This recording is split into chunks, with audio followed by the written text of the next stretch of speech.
Two measures are on the ballot next week for South Dakota residents. Siouxland News reporter Taylor Decker breaks down the first question voters will see, approving or rejecting the expansion of Medicaid. Amendment D is an initiated amendment to the South Dakota Constitution expanding Medicaid eligibility. Right now, there's about 45,000 individuals in South Dakota who make too much money to be covered by Medicaid. Emeritus professor at USD, Michael Card, explains what exactly happens and who is impacted if majority vote yes. 45,000 out of 880,000 is a pretty good sized number. It's not a majority by any means.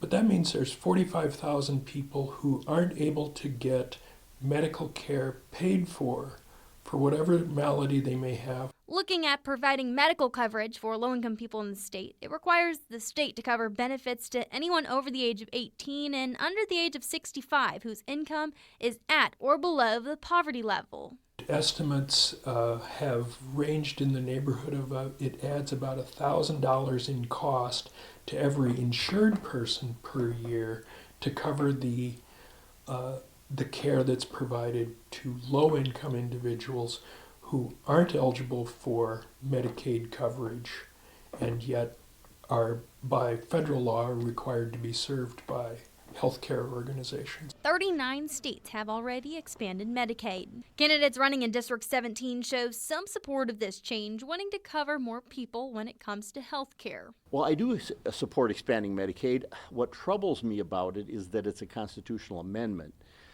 If it were a ballot measure, then the legislature could tweak the things that need to be tweaked on a regular basis, and that may not be till 5 years down the road when we get hit with some of the costs.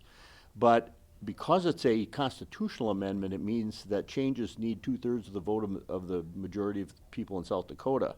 So it's going to be difficult to manage. And my opinion has evolved on this issue. I am a fiscal conservative at heart.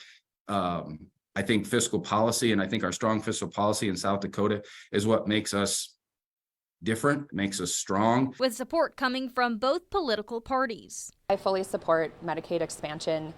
So do all of the healthcare systems in South Dakota.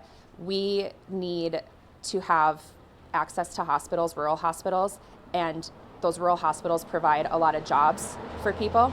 We also need to make sure that our South Dakotans are healthy. Those most marginalized need to have access to healthcare. Reporting in South Dakota, Taylor Decker, Siouxland News. South Dakota is the only Siouxland state which has not yet expanded Medicaid.